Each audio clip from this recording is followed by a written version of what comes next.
Students, welcome to our channel Apex Education Point. Today, I am going to teach about present perfect continuous tense. Structure subject plus has have plus been plus before plus object. अब हामी उदाहरण तर्फ जान्छौं. At first use has को प्रयोग he, she, it, singular noun मा cat, dog, boys पर्छ. Have को प्रयोग I, we, you, plural noun मा cat, boys, birds पर्छ. जस्तै he has been reading a book. उसले किताब पढ्दै आइरहेको छ. Next example, she has been writing a letter. उनी चिट्ठी लेख्दै आइरहेकी छिन्. Likewise, I have been riding a bike. म मोटरसाइकल चढ्दै आइरहेको छु. Next example, we have been dancing. हामी नृत्य गर्दै आइरहेका छौं. स्टुडेन्ट्स, एक्जाम्पल पछि अब हामी सिक्छौं यो टेन्सको कुन अवस्थामा प्रयोग हुन्छ. I hope that it will be supportive for you.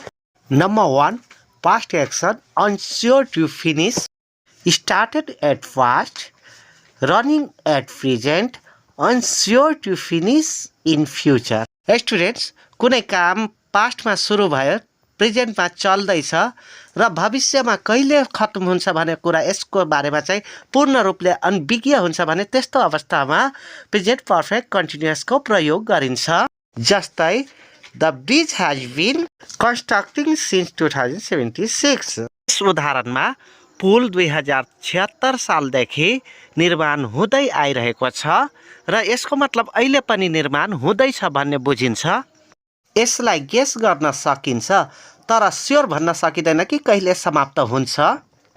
Next example, we have been studying here since our childhood.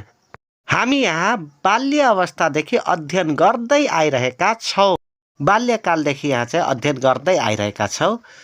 सके 2 वर्ष, 3 वर्ष वा 4 वर्ष पछि पनि छोड्न सकिन्छ.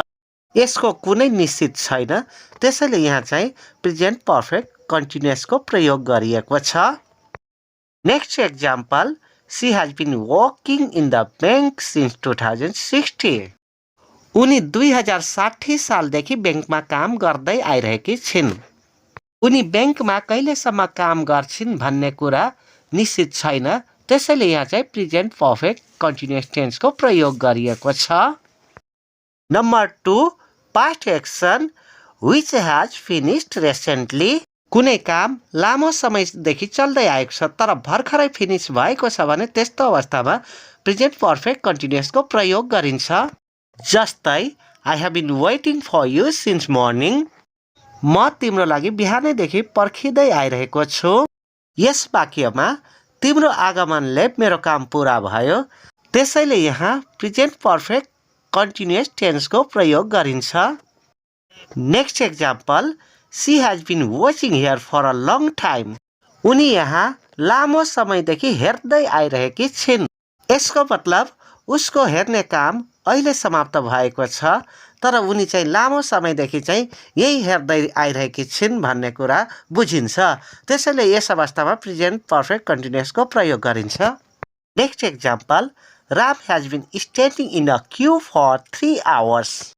राम 3 घण्टादेखि उभिँदै आइरहेको छ. उसको प्रतीक्षा भर्खरै पूरा भयो. त्यसैले यस अवस्थामा प्रेजेन्ट पर्फेक्ट कन्टिन्युअस टेन्सको प्रयोग गरिन्छ. Students, thank you for watching this video. Please like and subscribe. Goodbye for today. I shall update this type of video time to time.